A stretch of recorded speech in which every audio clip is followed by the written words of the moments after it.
All right, good afternoon, everyone. My name is Thaddeus Miller. I'm the Director of Beverage at Montage Palmetto Bluff, coming to you via tape from Casa de la Forty Miller. My wife is acting as the Director of Photography, photographer herself, and making sure that there's minimal contact from the dogs that you might see wandering around or hear them clopping around in the background. Some of you I've had the pleasure of meeting. Some of you have had the pleasure of serving a number of times and spending some time in your own homes.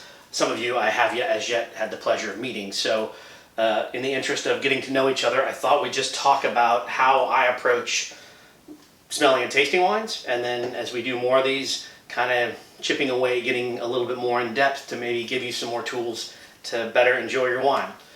First and foremost, if you like it, it is good.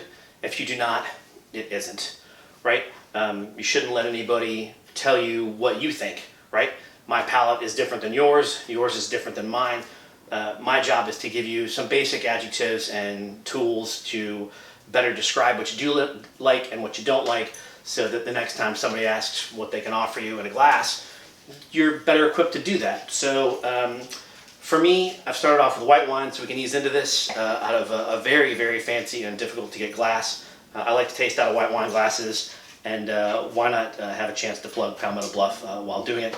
I've chosen a white wine from the south of France, from Côte de Roussillon. This is a really very wonderful producer, Domaine Lafage. So we've got a blend of Roussanne and both traditional Grenache and Grenache Blanc. Let's just talk about how I approach it. Like when I first look at a glass, most people want to hold this up to the light. I don't tend to do that. I tend to tilt the glass away from me at a 45-degree angle.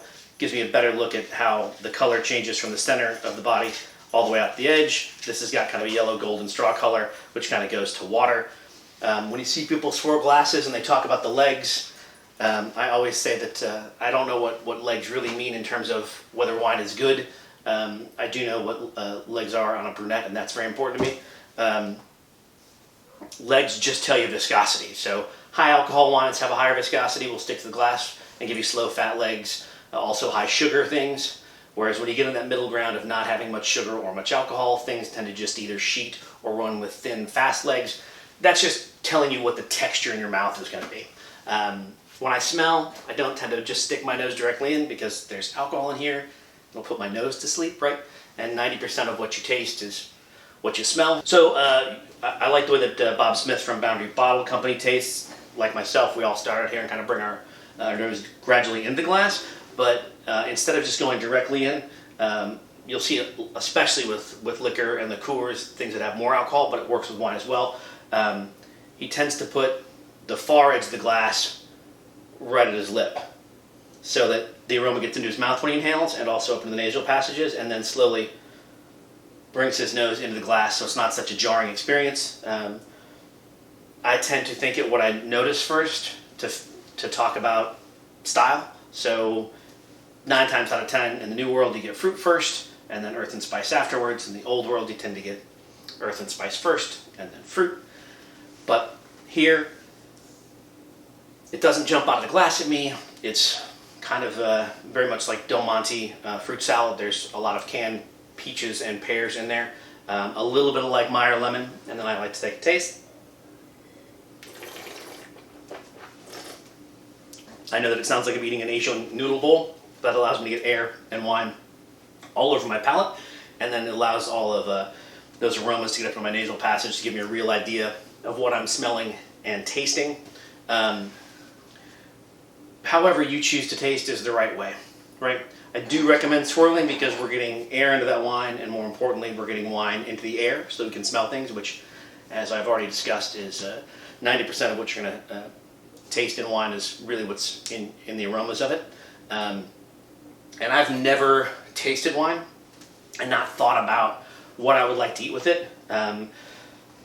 For me, something that's got acid like this, that's got a little fruit, that's got some texture, I think is good on its own as the weather warms up.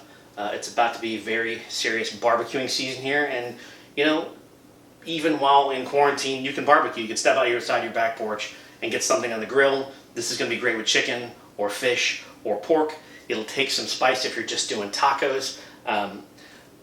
We've celebrated our anniversary here during the quarantine. It's about to be my wife's birthday, and she's got a birthday party scheduled, and we're going to do that via an app. It doesn't matter. There are so many apps. I think there's one called House Party. You could grill and you could open wine, and you could do up to 8 people at a time, or 8 households, and crank some music. Make sure everybody's on the same station and listen to the same music, and have a virtual party. Try to keep your chin ups during this whole thing. All I can say is that wine is meant to be shared with the loved ones that are in the house with you right now, and virtually with your friends, wherever they might be. Try to have some fun, cook some good food, and if there are any requests, I'm sure you can get them to Leslie Patterson, and she'll get them on to me with what you'd like to see in future videos. Happy drinking. Stay safe.